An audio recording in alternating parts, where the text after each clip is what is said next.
Hi there, this is Bob with One Stop Mouse, and thank you for joining us for our 12 days of Vlogmas, and this is day number 6.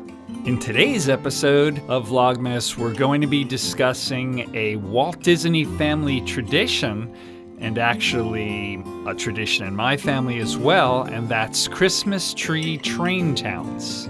If you're like some families, there might be more than just presents under the Christmas tree. In addition to a tree skirt and a pile of gifts, some families also engage in a long-standing tradition of assembling a toy train underneath the Christmas tree. Beneath the twinkling lights and amongst the packages, tiny tracks weave in and out and around the tree, carrying old-fashioned train cars in an endless loop around the bottom of the tree. So exactly what do toy trains have to do with Christmas? How did this tradition get started?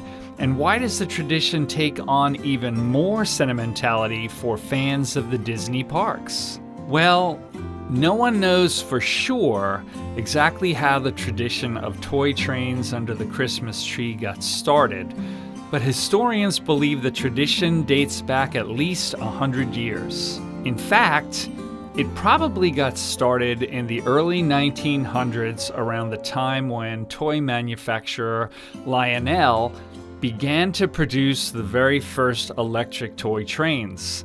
Upon opening a toy train set, assembling it to run under the Christmas tree was a natural thing to do. For many Americans, toy trains also evoked sentimental feelings similar to the other emotions associated with Christmas. Christmas was a time when many people traveled long distances to reach home or to see relatives. Most of these journeys would involve a train ride.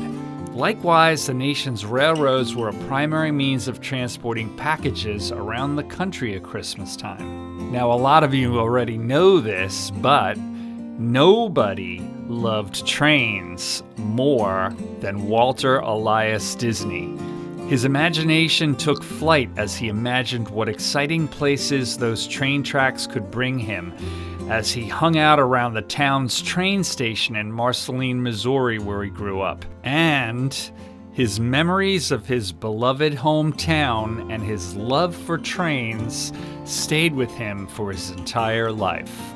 As a matter of fact, his plans for both Disneyland and Walt Disney World revolve around his love for trains. Both parks are circled by an old-fashioned steam train system, and if you look closely at the maps for both parks, they actually bear a striking similarity to a Walt Disney life-size version of a Christmas tree town. Your average Christmas tree town uses either HO-sized electric trains or the larger Lionel-sized trains. The many Christmas trains on the market, like the Disney Parks trains or the Rudolph train, are in the larger Lionel-type size. Most family setups include at least a few village buildings and figurines of people, along with the trains, appropriate to the size of the trains. The older figurines of the little people were made out of lead, like fishing sinkers, and hand-painted. Most are now made from something else, as the figures are at floor level and within the reach of little ones and pets. Of course, the size of the towns sometimes can really expand, leaving little room under the tree for gifts. So a recent tradition has actually sprung up. This is kind of cool. In this era of life-like artificial trees, elevated tracks can run circles around your tree like a special garland, leaving room for the presents below. My dad introduced me to this tradition, and then later when I discovered how much fun my idol Walt Disney had with these train towns under his own Christmas tree each year, I have embraced the Disney family tradition wholeheartedly. Shop Disney online, and the shops in the parks themselves sell a special Disney Parks train that is different for every single year, just like the Christmas ornaments they sell. They are moderately priced actually, and a complete set with the electric hookup and the tracks and the train run around $100. Thank you so much for joining us for our 12 Days of Vlogmas day number 6, where we discussed Christmas tree train towns. And we'll see you real soon.